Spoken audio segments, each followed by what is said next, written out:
The day before the robbery, Notar Bartolo, a good-looking Italian, visited the vault, posing as a routine visit. While inside, he quickly sprayed women's hairspray on the thermal motion sensors, as the oil from the product was transparent, but would temporarily insulate the sensor from thermal fluctuations in the room, and the sensor would only be triggered if it detected both heat and motion. This would last many hours, but not permanently, and the group used it as a temporary measure until they could properly disable the sensor system. While the security camera recorded his actions, the guard was accustomed to his visits and did not pay attention. Notar Bartolo remained in a nearby getaway vehicle during the robbery, listening to a police scanner, prepared to leave when the group was done, and potentially waiting for the biggest diamond heist the world has ever seen. The heist took place over the weekend of February 17, 2003. First, they played spies, watching and learning everything about the super secure Antwerp Diamond Center. Then, they pretended to be nice Italian diamond buyers to rent a secret hideout next door. The gang chose to execute the heist over a weekend, taking advantage of the fact that the Diamond Center would be less crowded and security personnel might be less vigilant during those hours. Armed with sneaky tools and disguises, they were ready for the big day. They turned off alarms, cameras, and tiptoed into the Diamond Center. Inside, they faced a thick, stubborn wall. With drills, sweat, and nerves of steel, they worked day and night to break through. Days turned into weeks, but they never gave up. They were like characters from a thrilling movie, trying to unlock the ultimate treasure chest. Diamonds of Antwerp. Welcome back to our true crime series. Today, we're delving into a story that sounds like something out of a Hollywood movie. The Antwerp Diamond Heist of 2003. Antwerp, Belgium, often referred to as the diamond capital of the world, is a city where fortunes are stored in safes. But on the night of February 15, 2003, some of those safes were emptied in a heist that would go down in history. Our story begins in the enchanting city of Antwerp, Belgium. Nestled along the banks of the Scheldt River, this picturesque city is a treasure trove of history and culture. With its cobbled streets, centuries, old buildings, and stunning Gothic cathedrals, Antwerp exudes an old-world charm that draws visitors from around the globe. But beneath its historic facade lies a hidden world, a world where fortunes are made and stored in safes. Welcome to the Antwerp Diamond District. This district, a mere square mile in size, houses more diamond dealers, traders, and workshops than anywhere else on the planet. Diamonds, those exquisite gems that have captivated humanity for centuries, are bought and sold in a high-stakes dance of wealth and intrigue. Below the bustling streets, secure vaults are filled with diamonds of unparalleled value, locked away by some of the most advanced security systems known to man. These vaults hold the collective wealth of nations, gems of unrivaled beauty and rarity. The very air seems to shimmer with the anticipation of the next great find. Antwerp's Diamond District is where history and commerce converge, where timeless beauty meets modern sophistication. As we venture deeper into the Antwerp Diamond Heist of 2003, remember that this charming city's history and allure set the stage for one of the most audacious heists in history. Our story begins in the heart of Antwerp's Diamond District, a place where billions of dollars worth of diamonds are traded each year.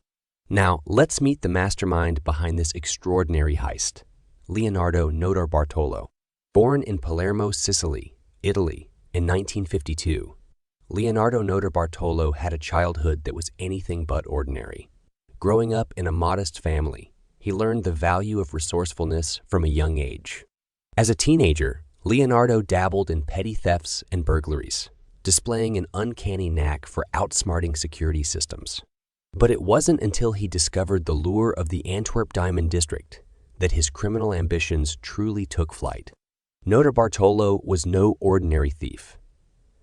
He was a meticulous planner, a strategic thinker, and a master of disguise.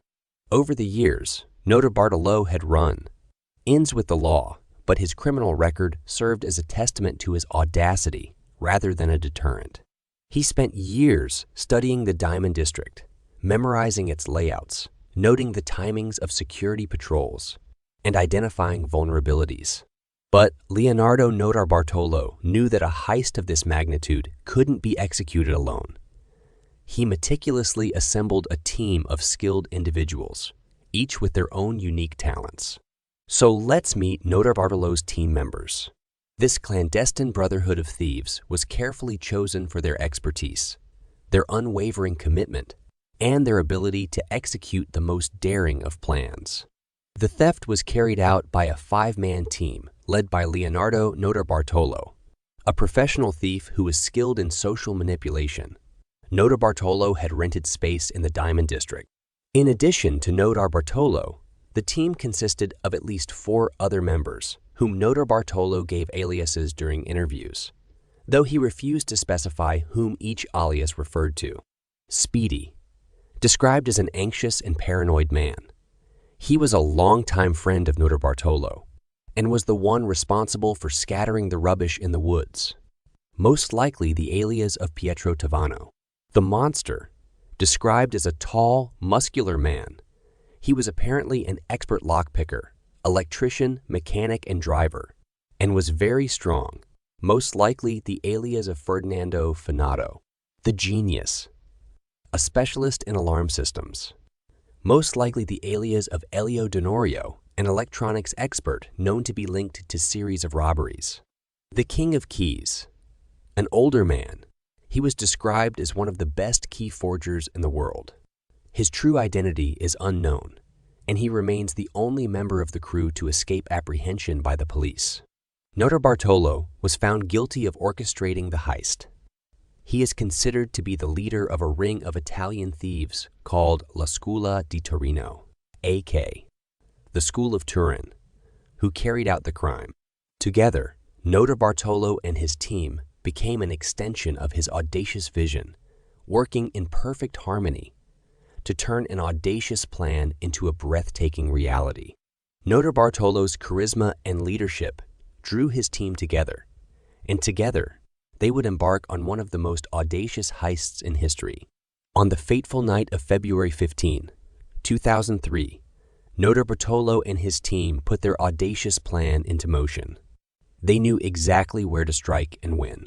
Each member of the team donned expertly crafted disguises, masking their identities and intentions. Leonardo Notarbartolo had rented a sparsely furnished office for approximately 25,000 Belgian francs, or $700 per month in the Antwerp world. Diamond Center. This was a technique pioneered by New York City based criminal authority Mr. Stan Vojislav Stanimirovic. It was first accomplished in New York's Diamond Center many years prior to this robbery. It included creating access to the safe deposit box located in the vault beneath the building. The method provided a tenant ID card offering 24-hour access to the building. There, he posed as an Italian diamond merchant to gain credibility. The robbery required 18 months of preparation. The group used a variety of methods to overcome the security systems and left investigators confused as to how they had managed to successfully gain entry without triggering the security systems. The group conducted detailed surveillance of the Diamond Center, using camera pens to take covert pictures of the center and the vault. Notarbartolo's frequent visits, under the guise of being a diamond merchant, caused security to become accustomed to his presence, and thus lax. A small camera was hidden above the vault door by the group, being difficult to see when the ceiling lights were on. It would observe guards opening the door and record the combination he used. It would then broadcast its data to a sensor, which the group had hidden inside an ordinary-looking fire extinguisher in a nearby storage room in the center. The extinguisher was fully functional, but had a watertight chamber inside housing electronics to receive the camera's data. The group allegedly practiced with a full-scale replica of the vault. Notarbartolo claims this was produced with help from a diamond trader insider. The day before the robbery, Notarbartolo visited the vault, posing as a routine visit. While inside, he quickly sprayed women's hairspray on the thermal motion sensors, having practiced the necessary motion for a swift spray, as the oil from the product was transparent, but would temporarily insulate the sensor from thermal fluctuations in the room, and the sensor would only be triggered if it detected both heat and motion. This would last many hours, but not permanently, and the group used it as a temporary measure until they could properly disable the sensor system. While the security camera recorded his actions, the guard was accustomed to his visits and did not pay attention. Notarbartolo remained in a nearby getaway vehicle during the robbery, listening to a police scanner, prepared to leave when the group was done. The team wore plastic gloves to avoid leaving fingerprints. To avoid the large number of security cameras in the area around the bank, the King of Keys picked the lock of an abandoned office building that adjoined the Diamond Center, as it shared a private garden with the Diamond Center that wasn't under video surveillance. The garden allowed access to a small balcony on the center, which the group accessed with a ladder. An infrared sensor monitored the terrace, but the genius used a large, homemade polyester shield to hide his thermal signature as he approached the sensor and placed the shield in front of it, preventing it from detecting the group. He then disabled an alarm on the balcony's windows. Security cameras in the antechamber were covered with black plastic bags to allow the group to turn on the lights. The vault door had a magnetic lock that consisted of 2 plates. When armed, they would trigger a magnetic field, and when the door opened, the field would break, triggering an alarm. The genius overcame this by using a custom-made aluminum plate to which he attached heavy-duty double-sided adhesive tape to one side. He then stuck it on the 2 bolts and unscrewed them. While they were loose from their proper position, they were still side by side and generating a magnetic field. They were pivoted out of the way and taped to the antechamber wall. The King of Keys had used video footage to successfully make a duplicate of the nearly impossible, to duplicate foot-long vault key. During the robbery, he knew that guards often visited the utility room just before opening the door and decided to investigate. Inside the unlocked room, he found the vault key. He decided to steal the original key, as it would ensure the vault's manufacturers did not realize the key could be duplicated. Indeed, police only obtained knowledge of a duplicate having been created after Notarbartolo revealed the occurrence of such. The group turned off the antechamber lights before opening the vault door to avoid tripping light sensors in the vault. After the King of Keys picked the lock to the internal gate, the monster, working in darkness, moved to the middle of the room, having practiced the number of steps in the replica, reached up to the ceiling and pushed back a panel, locating the security system's inbound and outbound wires. An electric pulse shot along these wires, and if any sensor was tripped or broken, the circuit would break and trigger the alarm. To overcome this, the monster carefully stripped the wire's plastic coating and attached a piece of new wire to the exposed copper wiring, shunting the circuit and ensuring that it was irrelevant if the sensors were tripped. Heat sensors were blinded with styrofoam boxes and light sensors with tape. The men worked in darkness. Having memorized the layout of the vault, they would occasionally flick on their lights for a brief moment to position their drill over the lockboxes. The King of Keys used a hand-crank jack to break the locks on each of the security boxes. The contents were then emptied into duffel bags. At 5:30, they finished and left, returning to the office building, a process which took almost an hour due to the need for caution. They then put the bags in Notarbartolo's car, which then drove to the apartment while the men headed there on foot, images of the team retrieving diamonds. In just 2 hours, they accomplished the impossible, making off with an estimated $100 million worth of diamonds, gold, and other precious gems. Insurance fraud. Notarbartolo claimed in an interview with Wired magazine that a diamond merchant hired them for the heist. He claims that they actually stole approximately 18 million euros, or $20 million US dollars, worth of loot, and that the robbery was part of an insurance fraud. Someone knowing the incumbent robbery could have taken the diamonds and then claimed the insurance on them, hence gaining from the insurance fraud.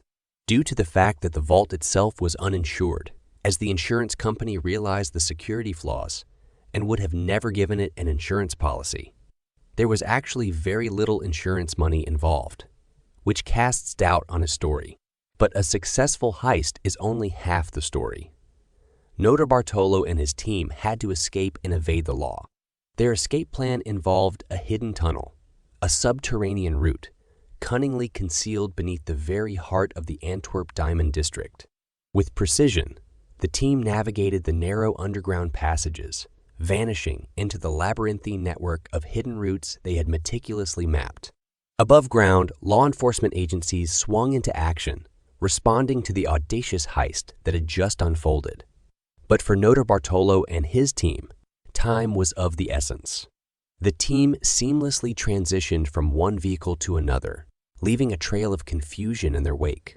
Leonardo Notarbartolo's leadership and strategic brilliance came to the fore as he directed the team through a carefully planned escape route.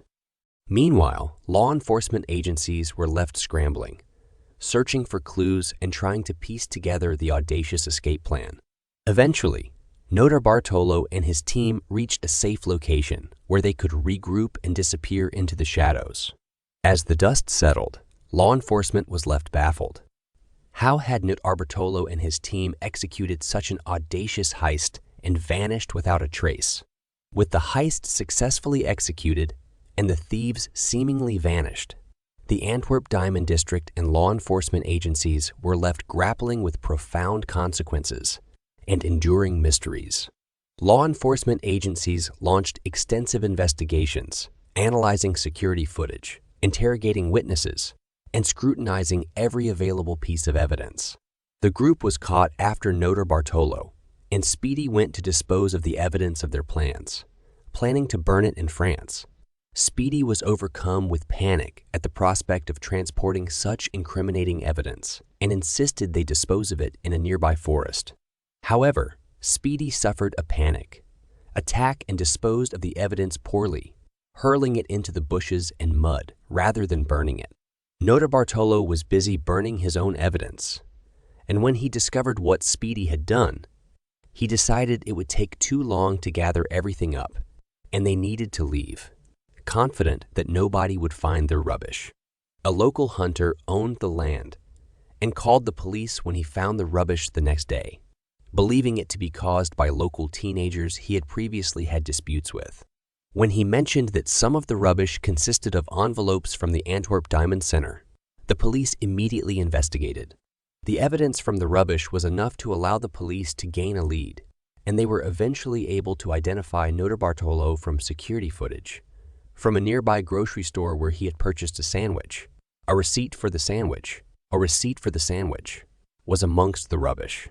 After the robbery, Notarbartolo and his team stole the security footage to conceal their identities. More than 123 out of 160 safe deposit boxes were forced open, each of which was made of steel and copper, and had both a key lock and combination lock. Notarbartolo was arrested after being connected to the crime by DNA evidence from a partially eaten salami sandwich found near the crime scene. Imagine orchestrating a successful heist worth of hundreds of millions of dollars and getting caught because of a half-eaten salami sandwich. How? Embarrassing. Eventually, Notarbartolo was found guilty of orchestrating the heist. He is considered to be the leader of a ring of Italian thieves called La Scuola di Torino, the School of Torino, who carried out the crime. He was sentenced to 10 years in prison by the Court of Appeal of Antwerp in 2005. But had since been released on parole in 2009. In 2011, a European arrest warrant was issued against him after he was found to have violated his parole conditions. One of these conditions was that he needed to compensate the victims of the heist, which he never made any attempt to do. As a consequence, he was arrested again in 2013 at the Charles de Gaulle Airport in Paris during a layover from the United States to Turin, and was made to serve the remainder of his prison sentence until 2017. Tavano, Denorio, and Fanato each got 5 years in prison. Notarbartolo's wife, Adriana Crudo and Antonino Folletti, were tried, and Folletti's Dutch wife, Judith Zweep, was arrested. A portion of the stolen gems was recovered from a hidden Italian farmhouse, but millions of dollars worth of diamonds were still missing, adding to the mystery. To this day, The whereabouts of the remaining stolen diamonds remain one of the most enduring mysteries in the world of heists. The audacious heist had far-reaching consequences for the Antwerp Diamond District. It prompted the industry to reevaluate its security measures, leading to significant upgrades in technology and protocols. Security systems were reinforced, and new measures were put in place to safeguard the precious gems that passed through the district. However, the district's resilience prevailed, and it continued to be the global epicenter of the diamond trade, determined not to let one audacious heist define its legacy. Leonardo Notarbartolo was convicted and sentenced to prison, but the enigmatic mystery of the stolen diamonds remained unsolved. The Antwerp Diamond Heist of 2003 was a perfect storm of audacity, planning, and execution, leaving behind a story that continues to fascinate and intrigue. Thank you for joining us on this journey into the world of true crime. If you enjoyed this video, don't forget to like, share, and subscribe for more tales of audacious heists and unsolved mysteries.